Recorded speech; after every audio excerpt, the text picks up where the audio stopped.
పశ్చిమ ఆఫ్రికాలోని మాలీలో ముగ్గురు భారతీయుల కిడ్నాప్ వ్యవహారం ఘటనపై ఉత్కంఠ కొనసాగుతోంది. బాధితుల్లో ఒకరు హైదరాబాద్ వాసి అమరలింగేశ్వరరావు కాగా మరో ఇద్దరు వ్యక్తులు ఒడిశా, రాజస్థాన్ రాష్ట్రాలకు చెందినవారు. కిడ్నాప్ అయినప్పటి నుంచి ఆచూకీ తెలియకపోవడంతో అమరలింగేశ్వరరావు కుటుంబ సభ్యుల్లో తీవ్ర ఆందోళన నెలకొంది. మాలీలో డైమండ్ సిమెంట్ ఫ్యాక్టరీలో అసిస్టెంట్ మేనేజర్ గా విధులు నిర్వర్తిస్తున్న అమరలింగేశ్వరరావుతో పాటు మరో ఇద్దరు ఉద్యోగులను జూలై 1న ఉగ్రవాదులు కిడ్నాప్ చేశారు.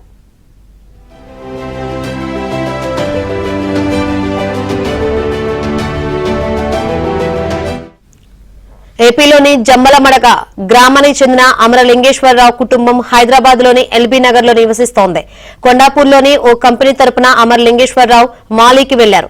అక్కడ అదే సంస్థకు చెందిన ఫ్యాక్టరీలో పనిచేస్తున్నారు. కాగా కిడ్నాప్ అయిన రోజే అమరలింగేశ్వరరావు పుట్టినరోజు అని శుభాకాంక్షలు చెబుదామని ఫోన్ చేస్తే ఆయన ఫోన్ తీయలేదని, అప్పటికే ఆయనను ఉగ్రవాదులు కిడ్నాప్ చేశారని కుటుంబ సభ్యులు కన్నీరు మున్నీరవుతున్నారు.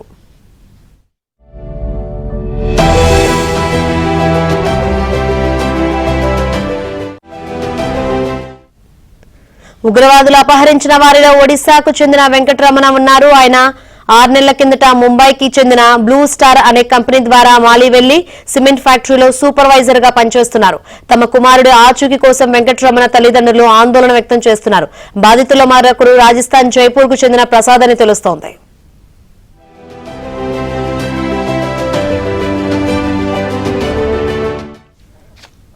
రైట్, ఇదే అంశానికి సంబంధించి మరిన్ని వివరాలు అందించేందుకు మా ఢిల్లీ బ్యూరో చీఫ్ కృష్ణ సిద్ధంగా ఉన్నారు. కృష్ణ, శంకరి ఉద్యోగాల కోసం పశ్చిమ ఆఫ్రికా దేశం అయినటువంటి మాలీకి వెళ్లినటువంటి ముగ్గురు భారతీయులను ఆల్ ఖైదా అనుబంధ సంస్థ అయినటువంటి జమాత్ నుస్రత్ అల్ ఇస్లాం వల్ ముస్లిమీన్ JNIM ఈ సంస్థ కిడ్నాప్ చేసినట్లుగా తెలుస్తోంది. వీరిలో ముగ్గురులో ఇద్దరు తెలుగు వాళ్ళు ఉన్నారు. మాలీలోని డైమండ్ సిమెంట్ ఫ్యాక్టరీ నుంచి వీళ్లను కిడ్నాప్ చేసినట్టుగా తెలుస్తుంది. మంగళవారం ఫ్యాక్టరీపై దాడి చేసినటువంటి ఆల్ ఖైదా అనుబంధ సంస్థ JNIM వీళ్లను కిడ్నాప్ చేసింది. ఇప్పటి వరకు అయితే అధికారికంగా ఈ యొక్క ఉగ్ర సంస్థ స్పందించలేదు. అయితే తమ వాళ్లను విడిపించాలని బంధువులు అయితే విజ్ఞప్తి చేస్తున్నారు. భారతీయులను కిడ్నాప్ చేసింది JNIM అనే తీవ్రవాద సంస్థ అని అక్కడ ప్రభుత్వం స్పష్టం చేసింది. అయితే ఆ సంస్థ మాత్రం ఇప్పటికీ ఎలాంటి అధికారిక ప్రకటన చేయలేదు.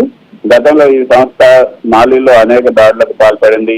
మాలీలో ఉన్నటువంటి వజ్రాలు, బంగారం వంటి వనరులు అధికంగా ఉన్నటువంటి ప్రాంతాల్లో దాడులు చేస్తూ ఈ స్థానిక ప్రభుత్వాలు అదేవిధంగా విదేశీ సంస్థలపై కూడా ఒత్తిడి చేస్తుంది.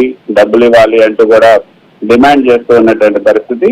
అయితే ఈసారి మరి ఆ యొక్క తీవ్రవాద సంస్థ ఇప్పటివరకు అధికారిక ప్రకటన అయితే చేయలేదు. ఇద్దరు తెలుగు వాళ్ళు ఇందులో ఏదైతే హైదరాబాద్ కి చెందినటువంటి మోటవర్తి శివరాం ప్రసాద్, అదేవిధంగా మరో వ్యక్తి పెద్దదేవులపల్లిలో స్థిరపడినటువంటి మాచర్ల సమీపంలో జమ్మలమడుగు చెందిన కోరాకుల అమరలింగేశ్వరరావు ఉన్నారు. ఒడిశాలోని గంజాంలో స్థిరపడినటువంటి ఏపీ వాసి వెంకటరమణ కూడా ఉన్నారు. Right, thank you Krishna.